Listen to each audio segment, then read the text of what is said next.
ಬರೀ 4,000 children ಟೀಚರ್ಸ್ನ recruitment ಮಾಡಿದ್ರು. ನಾವು ಬಂದ ಮೇಲೆ 13,500 ಟೀಚರ್ಸ್ನ ರಿಕ್ರೂಟ್ಮೆಂಟ್ ಮಾಡಿದ್ದೀವಿ. ಸೊ ಆ ಪ್ರೋಸೆಸ್ನ ಫಾಸ್ಟ್ ಮಾಡಿದ್ದೀವಿ. 20 ಟೀಚರ್ಸ್ ಮಾತ್ರ ಕಮ್ಮಿ ಇದೆ ಗೋಪಾಲಯ್ಯ ಅವ್ರ ಕ್ಷೇತ್ರದಲ್ಲಿ. ಅದಕ್ಕೆ 20 ಟೀಚರ್ಸ್ನ ಅತಿಥಿ ಶಿಕ್ಷಕರನ್ನ ಕೊಟ್ಟಿದ್ದೀವಿ. ಅದ್ರ ಜೊತೆಗೆ ಯಾರ್ಯಾರು ಈ ಪ್ರೈಮರಿ ಶಾಲೆಯಲ್ಲಿದೆ ಅಲ್ಲಿ ಯಾವುದೇ ಥರದ ಗೆಸ್ಟ್ ಟೀಚರ್ಸ್ನ ಕೊಟ್ಟಿಲ್ಲ, ಪರ್ಮನೆಂಟ್ ಟೀಚರ್ಸ್ ಇದ್ದಾರೆ. ಗೆಸ್ಟ್ ಟೀಚರ್ಸ್ ಅಲ್ಲಿ 20 ಜನ, 22 ಜನರಲ್ಲ, 20 ಜನರು ಮಾತ್ರ ಕೊರತೆ ಇದೆ. ಅಧ್ಯಕ್ಷ ಒಂದೇ ನಿಮಿಷ, ಏನು 59,700 ಚಿಲ್ಲರೆ ಶಿಕ್ಷಕರ ಕೊರತೆ ಇದೆ ಅಂತ ನೀವು ಹೇಳಿದ್ದಾರೆ ಇಡೀ ರಾಜ್ಯದಲ್ಲಿ. ಹಾಗೆ ಇದ್ರ ಬಗ್ಗೆ ಹೆಚ್ಚು ಕಾಳಜಿಯನ್ನ ವಹಿಸಿ ಮಾನ್ಯ ಸಚಿವರು ಮಾನ್ಯ ಮುಖ್ಯಮಂತ್ರಿಗಳ ಹತ್ರ ಮಾತಾಡಿ, ಯಾಕಂದ್ರೆ ಶಿಕ್ಷಣ ಬಹಳ ಮುಖ್ಯ.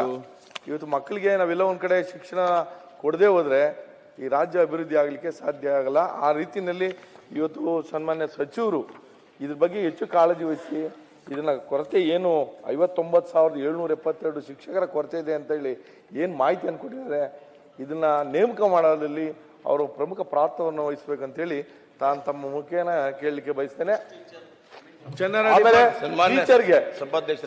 ಟೀಚರ್ಗೆ ಇವತ್ತು ಸ್ಯಾಲ್ರಿ ಬರೀ ಕೇವಲ 12,000 ರೂಪಾಯಿ ಸ್ಯಾಲ್ರಿ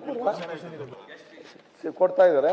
ಹಾಗಾಗಿ ಅದನ್ನು ಕೂಡ ಸ್ವಲ್ಪ ಹೆಚ್ಚಳ ಮಾಡಿದ್ರೆ ಬಹಳ ಒಳ್ಳೇದನ್ನ ಮಾತನ್ನ ನಾನು ಸಂದರ್ಭದಲ್ಲಿ ವಿಚಾರ ಮಾಡ್ತಾ ಇದ್ದೀನಿ. ಸಭಾಧ್ಯಕ್ಷರೇ, ನಮ್ದು ಬೀದರ್ ಜಿಲ್ಲೆ ಔರಾ ತಾಲೂಕಾ ಬಾರ್ಡರ್ ತಾಲೂಕಾ ಇದೆ. ಕನ್ನಡ ಟೀಚರ್ ಕಡಿಮೆ ಇದೆ. ಆಮೇಲೆ ತಮ್ಮ ಮುಖಾಂತರ ಮಂತ್ರಿಗೆ ವಿನಂತಿ ಮಾಡ್ತಾ ಇದ್ದೀನಿ, ಕನ್ನಡ ಟೀಚರ್ ಕಡಿಮೆ ಇದೆ, ದಯವಿಟ್ಟು ಮಾಡಬೇಕು ವಿನಂತಿ ಇದೆ.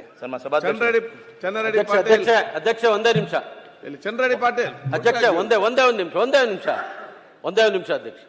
ಮಾನ್ಯ ಸಚಿವರು ಬರೀ ಮಹಾಲಕ್ಷ್ಮಿ ವಿಧಾನಸಭಾ ಕ್ಷೇತ್ರದಲ್ಲಿ 20 ಶಿಕ್ಷಕರ ಕೊರತೆ ಇದೆ ಅಂತ ಹೇಳಿದ್ದಾರೆ. ಇಡೀ ಬೆಂಗಳೂರಿನ ಎಲ್ಲ ಶಾಲೆಗಳು ಅದೇ. ನನ್ನ ಮತಕ್ಷೇತ್ರದಲ್ಲೂ ಕೂಡ ದಾಸಹಳ್ಳಿ ವಿಧಾನಸಭಾ ಕ್ಷೇತ್ರದಲ್ಲಿ ಇರತಕ್ಕಂಥ ಸರ್ಕಾರಿ ಶಾಲೆಗಳಲ್ಲಿ ಬಹಳಷ್ಟು ಶಿಕ್ಷಕರ ಕೊರತೆ ಇದೆ. ಮಾನ್ಯ ಮಂತ್ರಿಗಳಿಗೂ ಪತ್ರ ಬರೆದಿದ್ದೀನಿ. ಅತಿಥಿ ಶಿಕ್ಷಕರಿಗೆ 12,000 13,000 ಸಂಬಳ ಕೊಟ್ಟರೆ ಯಾರು ಮಾಡಲ್ಲ.